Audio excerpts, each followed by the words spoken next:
आम लोककला आम परिचय। मो जन्मभूमि ओडिशा एक पुण्यक्षेत्र। एहार शुद्ध माटी केते वीर महापुरुष जन्म होई ताको विश्व दरबार प्रतिष्ठित कराइछंती। आम राज्यर कला स्थापत्य पुराण शास्त्र प्रथा और परंपरा विश्व प्रसिद्ध अटे। ओडिशा हेउची सांस्कृतिक ऐतिह्यर गंताघर।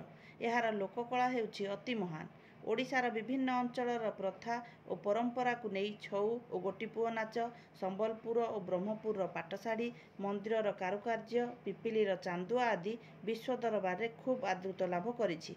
आम राज्यर मुख्य लोककला गुड़िक हेउछि ओडिसी नृत्य, पट्टचित्र और चांदुआ, हस्ततंत्र, पाला, गोटीपुओ और छौ नाच, झोटीचिता और पत्थरर कारुकार्य। ओडिया भाषा को शास्त्रीय मान्यता मिल सारी।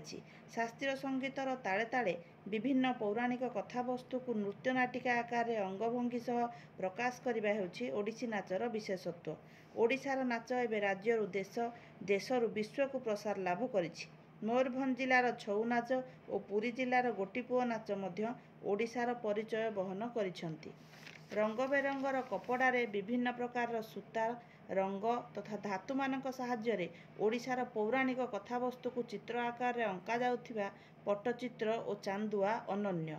कोणार्कर सूर्य मंदिर सूक्ष्म कारुकार्य, जगन्नाथ मंदिर और लिंगराज मंदिर पत्थर मूर्ति सबू ओडिया शिल्पी हाथर कमाल अटे। ओडिशार संबलपुरी पाटवस्त्रर चाहिदा एबे पूरा दुनिया रे अछि। आधुनिकता भितर हजि जाइथिबा पारंपरिक शाढ़ीर चाहिदा पुणी महिला मानक ठारे वृद्धि पाइछि। कारीगर माने तंत साहाय्य बहुदिन परिश्रम करी शाढ़ी रे तैयारी करुथिबा सूक्ष्म कारुकार्य तथा कलाकृति संबलपुरी शाढ़ीर चाहिदा को विश्व दरबार रे आदृत कराइअछि। चाउल को बाटी झोटी देवा, भुवनर तैयारी कंसा बासन, कटकर रूपारे हेउथिबा तारकसी काम ठारू पाला दासकाठिया पर्यंत सबुठारे भरी रहिछि ओडियाଙ୍କ परिचय। आम शाग पखाଳ सह बड़ीचूरा, आरिसा काकरा सह पोड़पिठा सबुठु नियारा। एणु आम परिचय को आमे केबे भूलिबा नाही, बरं उत्तरदायक मानकु एहा स्थानांतरण करिबा। जय भारत, जय ओडिशा, जय हिंद।